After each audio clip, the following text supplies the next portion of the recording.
Ito kami kay ano, kay Bro Toning. Ikaw mo yan eh.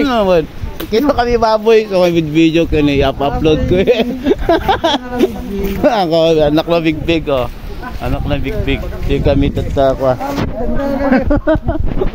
Muga niya. Kasi di ka lumamag ka, umukam di balay. Ha? Ano? Hindi.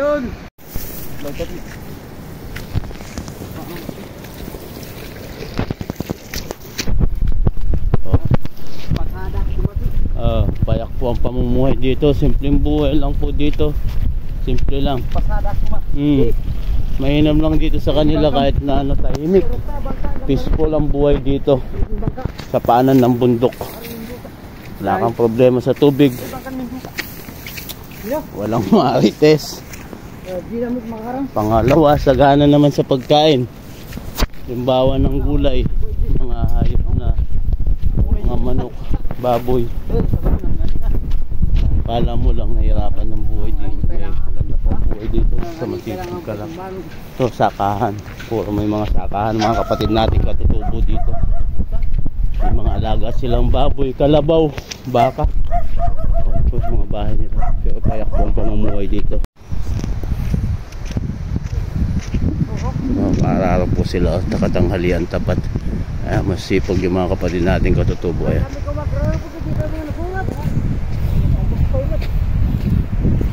Ay, harapan danom pinagtutudo ay toy. Pagkuanti danom. Bagta maabot ti danom. Ito po yung pangalawang ilog oh.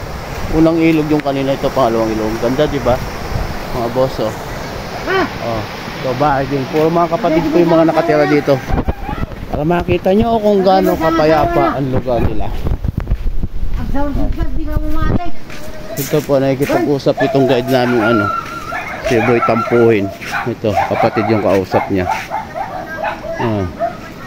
Tambubay. Sarap po ng buhay dito. Ito yung bahay oh. Ito yung bahay oh. May tindahan din oh. Dito ka na maliligo. Once na pag-gising mo, papahinga ka lang ng konti oh. Tubig na kagad oh. Napakasarap po ng buhay dito. Sagana sa tubig. Napaka-peaceful, napakaganda. Ayan oh, may tindahan din pala. So, paanan ho ng bundok to. Tanya oh, ganda di ba? Sarap maligo. Para maligo tayo mamaya dito sa may malalim.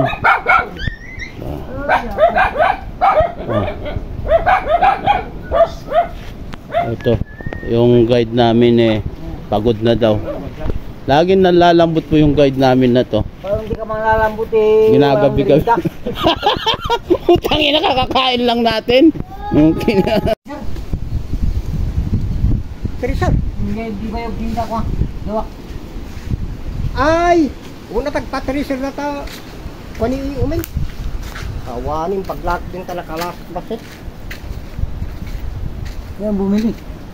Awan Yossi. Ang Syria. Okay. Yeah.